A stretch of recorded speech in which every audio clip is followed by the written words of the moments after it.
কাকা একটা কাঁচি ধার দিতে কতক্ষণ নেবে? ধার না আসবে আমি কত সময় এটা বলার তো যাবে না। না না, তাও কত এটা আনুমানিক?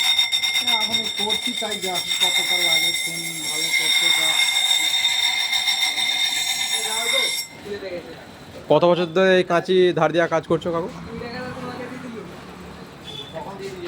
কাকু বলছি কত কত বছর ধরে করছো?